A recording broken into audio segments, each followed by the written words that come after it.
এই মুহূর্তে আমাদের সঙ্গে রয়েছেন তাপসদা। তাপসদা, আরজি করার সময় যে আন্দোলনে একটা কথা উঠেছিল এই বিষয়ে, যে সিস্টেমের পরিবর্তন, কোথাও গিয়ে যে সেলাইন কাণ্ড, সেটার মানে এই প্রতিফলন কি এই সিস্টেমের পরিবর্তনটা কোথাও গিয়ে? সিস্টেমের তো কোনো পরিবর্তন হয়নি, যেটা হয়েছে আগে যেরকম ছিল সেরকমই আছে। সন্দীপ ঘোষ শুধুমাত্র জেলে আছে, কিন্তু সন্দীপ ঘোষের এগেনস্টে যে চার্জ গঠন হয়েছে কোর্ট এখনও পর্যন্ত আমি যতদূর জানি অ্যাকসেপ্ট করতে পারেনি। কারণ স্বাস্থ্য ভবন মানে একজন সরকারি চাকরিজীবী হলে মানে উচ্চপদস্থ কর্তাদের ক্ষেত্রে সরকারের পারমিশন লাগে বা স্বাস্থ্য ভবনের পারমিশন লাগে, আজও পারমিশন দেয়নি। অভিকের এগেনস্টে স্বাস্থ্য ভবন গঠিত কমিটি রিপোর্ট জমা দিয়েছে, কয়েক মাস হয়ে গেল, আজ পর্যন্ত তার কিছু হয়নি। সে আবার বহাল তবিয়াতে ডব্লিউবিএমসির অফিসে বসে আবার সন্দীপ ঘোষের রেজিস্ট্যান্স থাকবে কি থাকবে না সেটা নিয়ে সে সেখানে হিয়ারিংয়ে বসে আছে।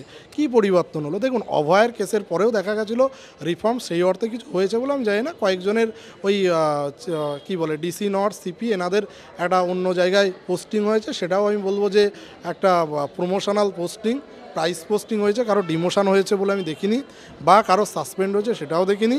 এবং হেলথ সেক্রেটারিকে নিয়ে বারবার কথা উঠেছে, হেলথ সেক্রেটারিরও আজ পর্যন্ত কিছু হয়নি। এবং এই হেলথ সেক্রেটারির আমলে এতগুলো দুর্নীতি হওয়ার পরেও দেখা গেল যে সরকার তার এগেনস্টে কিছু করেনি, এবং যেটুকু অ্যাটিচিউড দেখে মনে হচ্ছে কিছু করবেও না। আর কি বলতে পারি। কিন্তু সেখানে যে গতকাল নির্দেশিকা জারি করা হলো যে এবারে ওটিতে জুনিয়র ডক্টররা থাকতে পারবে না, নির্দেশিকা কেন জারি করা হলো? তার মানে জুনিয়র ডক্টরদের হাতেই ছেড়ে দেওয়া হয়েছিল, যেখানে সিনিয়র ডক্টররা নেই ওটিতে। আচ্ছা, আমি আপনাকে একটা অ্যাভারেজ দিই। আমাদের আরজি করে গাইনিতে প্রায় 25টা করে পার নাইটে সিজার হয়। তারপর ধরুন একটা সিজারিয়ান সেকশন পেশেন্টের কমপ্লিকেশন হতে পারে, পিপিএইচ বা কারো কারো ল্যাপারোটমি করতে হতে পারে, বা অন্যান্য কোনো এমার্জেন্সি সার্জারি আসলে সেখানে 3-4 জন সার্জনকে ইনভলভ হয়ে যেতে। এবার দেখুন, যদি আমি অ্যাভারেজ ধরে নিই 25টা সিজারিয়ান সেকশন রাতে হচ্ছেন, সেখানে ইএস অন ডিউটি বলতে সিনিয়র ডাক্তার একজন, আর তার সাথে একজন এসআর থাকতে পারে, বাকি সব পিজিটি এবং জুনিয়র ডাক্তার মানে হাউস স্টাফ ইন্টার্ন। এবার দুজনের পক্ষে সারা রাত ভরে 25টা সার্জারি এটা করা সম্ভব? এই যে অবাস্তবিক কথাবার্তা ঠান্ডা ঘরে বসে লেখে এবং অর্ডারগুলো দেয়, তারা কি ওই গ্রাউন্ড রিয়েলিটি কোনো দিন দেখেছে?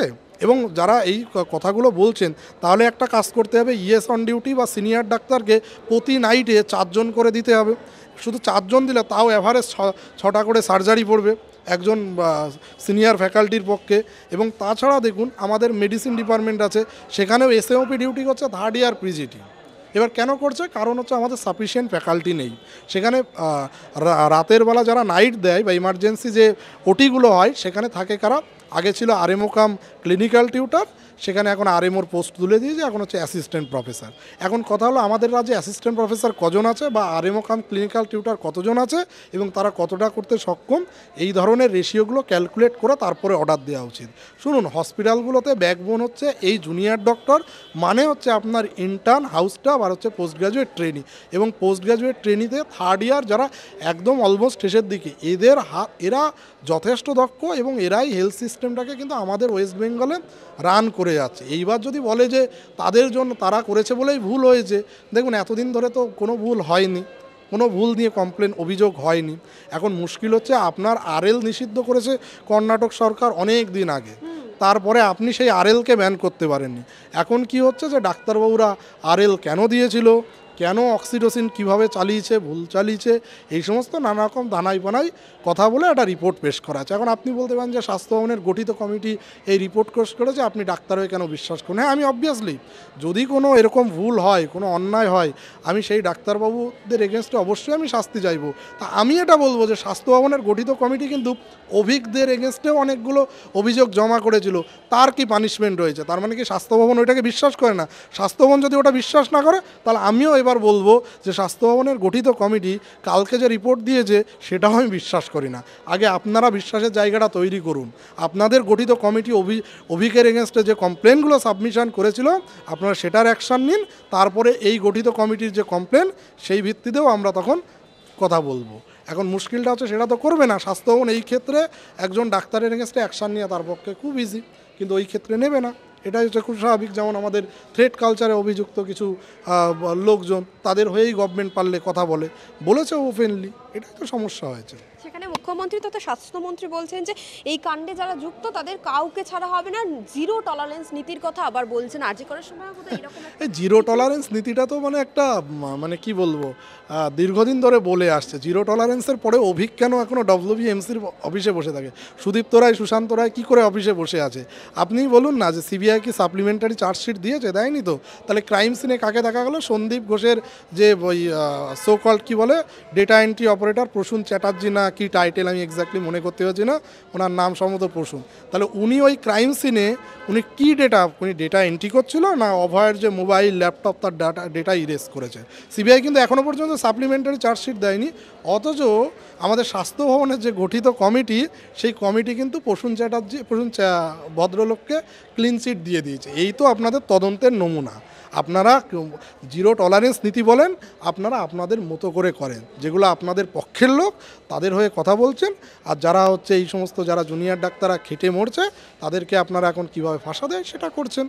জানুয়ারিতে সাজা ঘোষণার কথা শোনা যাচ্ছে, কি বলবেন, কি আশা রাখছেন? জানুয়ারিতে সাজা ঘোষণা 18ই জানুয়ারি হবে। যে লাস্টের দিকে আপনাদের মিডিয়া যে রিপোর্টগুলো মিডিয়া মারফত এসছে, সেখানে দেখা যাচ্ছে যে সিসিটিভিতে মোর দ্যান 60 মুভমেন্ট পাওয়া গেছে, কাউকে সিবিআই আইডেন্টিফাই করতে পারেনি। ডিএনএ অ্যানালিসিসের রিপোর্টে ক্যামেরাতে সিসিটিভি ফুটেজে সিবিআই যেটা জমা দিয়েছে কেউ আইডেন্টিফাই হয়নি। এবং ওই সিসিটিভি আমি পড়ে দেখার পরে বুঝলাম যে একাধিক মানুষের ওই রাত্রে তাদের গায়ের উপরের আপার যে শার্ট নেই। এই লোকগুলো কারা? এই প্রশ্ন তো আমরা একাধিকবার করেছি।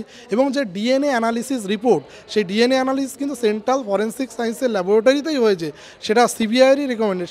সেখানে বলছে যে একাধিক ডিএনএর মানে সঞ্জয় রায় বাদেও আলাদা একজনের ডিএনএ পাওয়া গেছে, মিনিমাম একজন, সেটা ফিমেল বা আরও মেল থাকতে পারে, সেই পসিবিলিটিও বলেছে।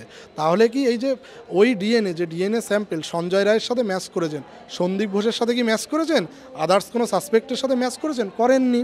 তারপরে সিএফএসএল রিপোর্ট আরও কি বলছে যে ওই যে সেমিনার রুমে হয়েছে ওখানে কোনো ধস্তাধস্তির সাইন পাওয়া যায়নি। তাহলে ক্রাইম সিন তো ওটা হওয়ার পসিবিলিটি অলমোস্ট মানে নীল বা অলমোস্ট নেই বললেই চলে। এই সমস্ত রিপোর্ট আপনি লোয়ার কোর্টে সাবমিশন করেছেন। তো ক্রাইমস, আমি দেখুন যে কোনো মানুষকে ক্যাপিটাল পানিশমেন্ট আমাদের দেশের জুডিশিয়ারি দিতে গেলে সেটা নিয়ম হচ্ছে rarest of the rare case হতে হবে। তো যে জায়গায় আপনি ক্রাইম সিনই পারফেক্ট নয়, আমি বলবো যদি আজকে সঞ্জয় রায়ের অ্যাডভোকেটরা ঠিকঠাক লড়াই করে কোনোভাবেই ক্যাপিটাল পানিশমেন্ট হওয়া সম্ভব নয়। প্রথমত আপনি সিসিটিভিতে বাকি লোককে আইডেন্টিফাই করতে পারেননি। দ্বিতীয়ত সিএফএসএল রিপোর্ট বলছে হস্তাহস্তির কোনো সাইন পাওয়া যায়নি। তৃতীয়ত হচ্ছে সিসিটিভি ফুটেজে বাকি যে 60খানার উপরে বেশি মুভমেন্ট হয়েছে, যাদের গায়ে আপার গার্মেন্টস নেই, তাদের আপনি আইডেন্টিফাই করতে পারেননি। আপনি কি করে মানে আমরা কি করে আশা করব বা সিবিআই কি করে আশা করে যে এতে ক্যাপিটাল পানিশমেন্ট হওয়া সম্ভব? এখন সেই নো ওয়ান কিল্ড জেসিকার মতো হয়তো নো ওয়ান কিল্ড অভয় এই দিকেই যাচ্ছে এবং সিবিআই আলটিমেটলি তাই হয়তো করবে।